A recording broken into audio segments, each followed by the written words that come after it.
الحمد لله نصلي ونسلم على نبينا مصطفى محمد صلى الله عليه وسلم وعلى آله وصحبه أجمعين أما بعد أعوذ بالله من الشيطان الرجيم بسم الله الرحمن الرحيم സൂറ അൽ മുഅ്മിനൂൻ 84 85 രണ്ട് വചനങ്ങളുടെ വ്യാഖ്യാനം നോക്കൂ നിങ്ങൾ. അല്ലാഹു സുബ്ഹാനഹു വ തആല അവിശ്വാസികളായ മക്കക്കാരായ മുശ്രിക്കുകളായ അല്ലാഹുവിൽ പങ്കുചേർക്കുന്ന ആ ജനതയോട് ചോദ്യരൂപത്തിൽ ചോദിക്കാൻ അല്ലാഹുവിന്റെ റസൂലിനോട് കൽപ്പിക്കുകയാണ്. എന്താണ് നോക്കൂ. നബിയെ താങ്കൾ ചോദിക്കൂ, ലിമനിൽ അർദ് ആരുടേതാണ്, അൽ-അർദ് ഭൂമി, ഭൂമി ആരുടേതാണ്, വമൻ ഫീഹാ അതിലുള്ളതും, ആ ഭൂമിയും ആ ഭൂമിയിലുള്ളതും ആരുടേതാണെന്ന് ചോദിക്കൂ നബിയെ എന്ന് അള്ളാഹുവിന്റെ കൽപ്പനയാണ്.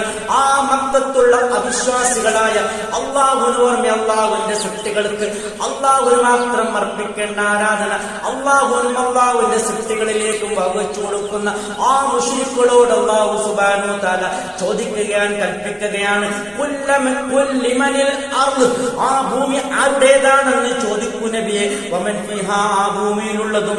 ഇൻ കുൻതും തഅലമൂൻ നിങ്ങൾ അറിയുന്നവരാണെങ്കിൽ, നിങ്ങൾ അറിവുള്ളവരാണെങ്കിൽ അത് പറഞ്ഞു തരണമെന്ന്.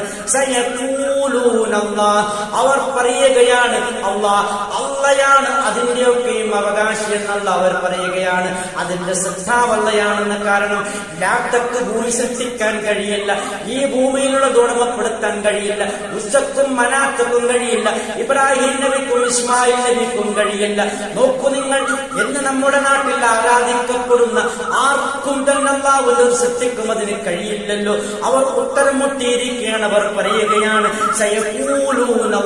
അതൊക്കെ തന്നെയാണ്. നബിയെ താങ്കൾ പറയൂ, അഫലാ തദക്കറൂൻ നിങ്ങൾ ഓർക്കുന്നില്ലയോ, നിങ്ങൾ എന്താണ് അല്ലാഹനെ പറ്റി ഓർക്കുന്നില്ലേ? അങ്ങനെയാണെങ്കിൽ അല്ല പറയുകയാണ്, എന്താണെന്ന് പറയാതെ പറയുന്നത്.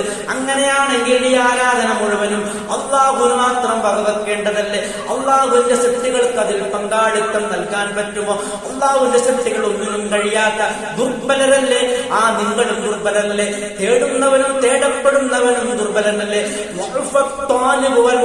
എന്നാണ് അല്ലാഹു സുബ്ഹാനഹു വ തആല വിശുദ്ധ ഖുർആൻ പറയുന്നത്.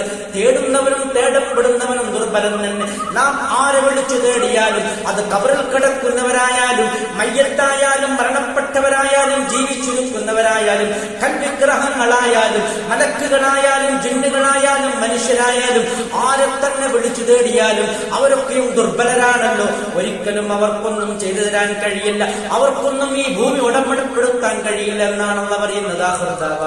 അൽഹംദുലില്ലാഹി റബ്ബിൽ ആലമീൻ.